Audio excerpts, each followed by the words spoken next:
music, and that's really cool. Something I grew up with, and a band that's touring, and so many of them, and so much talent. As I said, just heaps. It's limitless, and we can only hope that any of these sorts of bands or anyone similar can have the same sort of journey. That's the hard part, isn't it? Absolutely. Well, this is the thing. It's always tough, but I can only imagine you guys are going to be on, most people's lists pretty soon. This show's pretty big. You're going to go viral. Yeah. Yeah, bring it on, bring it on. Actually, just thinking about it, I've cited them as a band, that I've compared you to. I think the Vines are Australian, aren't they? The Vines are a fantastic band. Are they? I don't know. I'm going to Google that one, aren't I? Yeah, we might have to look that one up. I've got a feeling, at least the singer, I think. I don't know. We'll have to look that one up, but I didn't know that they are. I'm not quite sure. See, the Vines are in Australia. Yes, they are. Formed in Sydney, so there you go. You were totally right, but very good. I was Googling it too, Jess, at the same time you were. No, how good is the phone with the Google on it? It right, just finds you whatever. So no, but there's some another more amazing bands that are up and coming. Like the Rubens and so many. And I think they've done all right overseas. But look, we just love putting our music out there, letting people download it for free to try and get some sort of momentum or anything. But more, it's a selfish thing for us. We are where we are in our lives. We're sort of in our mid 30s. Right.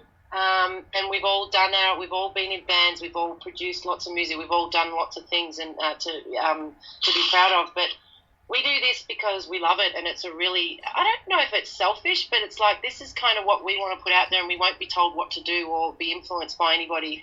And I think that's the beauty of it, not having any control from anybody. We just do what we want to do, put it out there, and if people listen to it, that's just an absolute bonus. And thanks to you guys for playing us and reviewing and really loving what we're doing. And we just appreciate that so much. It's amazing. For sure. And Brian, you back? Yep, I'm back. Thanks, Go for guys. it, buddy. Sorry about that. I'm actually in the process right now of tweeting about how much my freaking Frontier Corp or my freaking internet provider sucks, and that I have to reset my modem at least once a week. It's amazing that I haven't actually been able to, or it's amazing that it hasn't happened in all the shows so far. But unfortunately, as Jess was answering my question, it sounded, maybe it's instant karma because we were busting on Bonesy earlier about like somebody was hitting his mute button. Didn't hear a word she said, so I got to go back and listen to the show. So very sorry for the loss, and dropout and everything like that. I am back, so business as usual again. Sorry. Love it. Okay, well, we have time for one more song, maybe two, but the next one up is another She Was Loud song off the new EP. And this one is called Happiness, the Enemy of Art. I was going to segue, but we kept on talking. It's like, I'll just wait. So, because there's, when Jess was talking at one point, she finished up, like, perfect segue. And then Mike started talking, he's like, no, forget it. I'll wait. Sorry. No, I don't have to apologize. It's fine.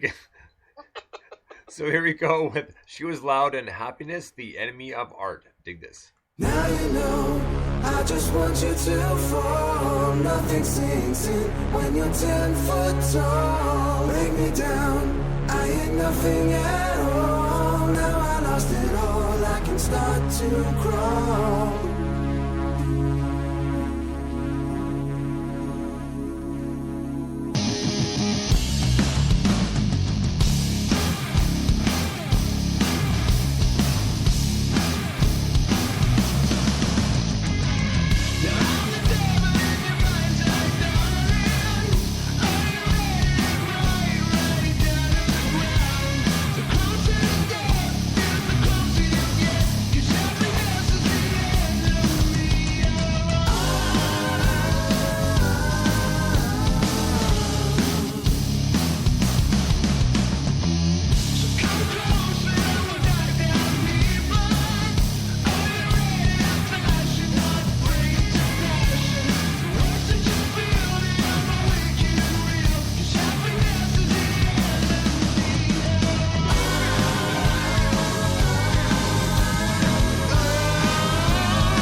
I just want you to fall. Nothing sinks in when you're 10 foot tall. Break me down, I ain't nothing at all. Now I lost it all, I can start to crawl.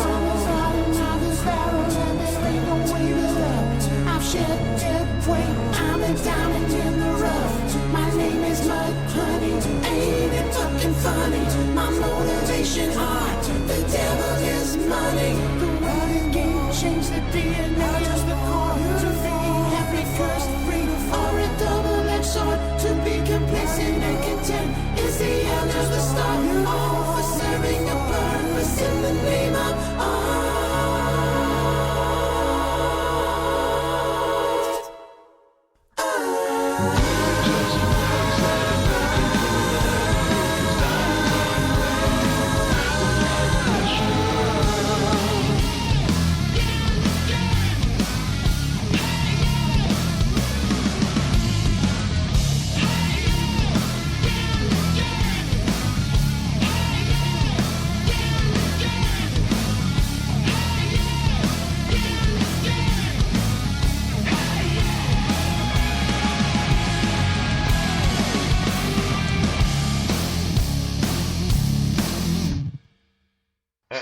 She was loud. Happiness, enemy of art.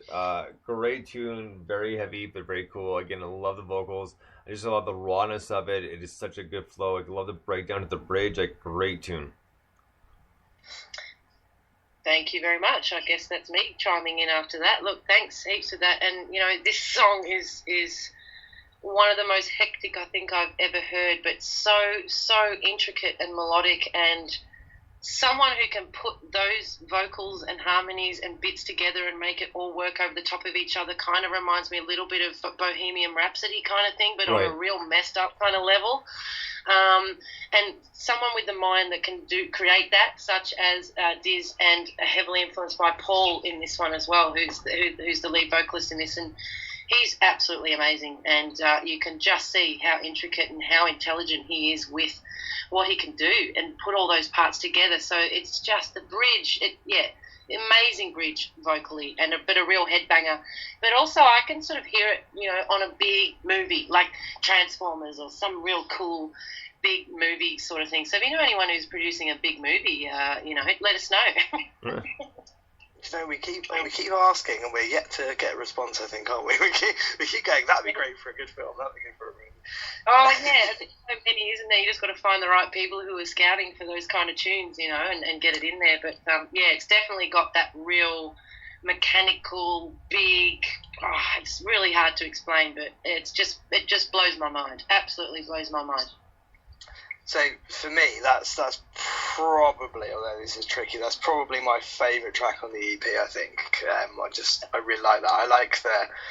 I like everything from the title to the harmonies to the dirty industrial sound. It's riffy. That was probably, from memory, that was the one I said had a kind of Marilyn Manson vibe. It had that really industrial, dirty, kind of vibe, which, you know, I love all that sort of stuff. But again, it's got some, you know, it's kind of poppy, and it's kind of got that light feel to it as well. It's, you know, it's not kind of complete filth, if you like. It's proper filth, but not complete filth. There we go. We're going into gradients of filth here.